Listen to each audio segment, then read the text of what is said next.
Hi, my name is Nourah, and today I want to talk about operant conditioning and share a personal example from my own life. Operant conditioning is a way we learn based on the consequences that happen after we do something. Basically, if we do a behavior and something good happens, we're more likely to do it again. If something bad happens, we're less likely to do it again. This idea comes from the work of B.F. Skinner, who studied how rewards and punishments influence behavior. When I was younger, my parents wanted me to be responsible about doing my homework on time.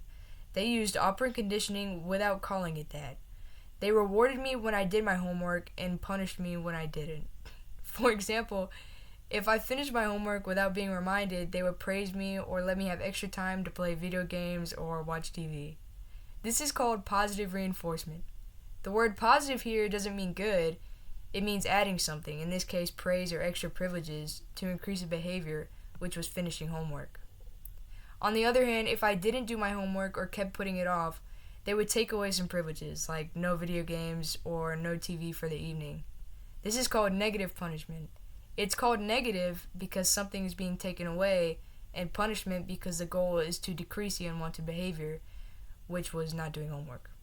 Losing those privileges made me not want to avoid homework because I didn't want to lose the things I enjoyed. What I learned through this process is that operant conditioning is really about how consistent the consequences are.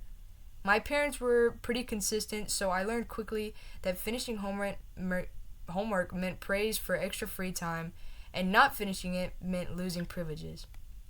Because I cared about those rewards and punishments, it made me more motivated to get my homework done on time. It was not always fun, but it worked.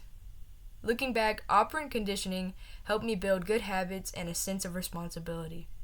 It wasn't just about avoiding punishment or getting rewards in the moment. Over time, I started doing my homework on my own because I knew it was important. That's one thing that's interesting about operant conditioning.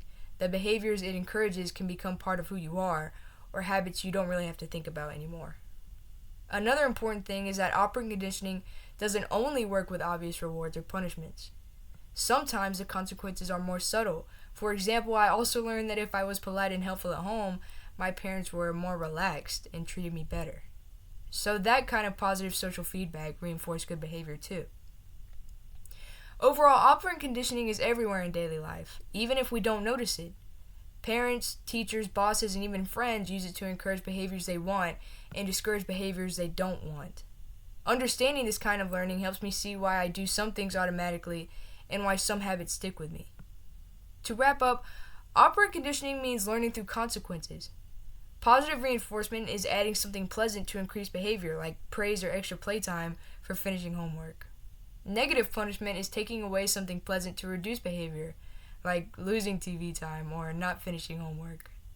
Both work together in my life to help me learn responsibility and better habits. Thank you for listening, and I hope this example helps explain operant conditioning and shows how it's part of how we learn in everyday life, sometimes without even realizing it.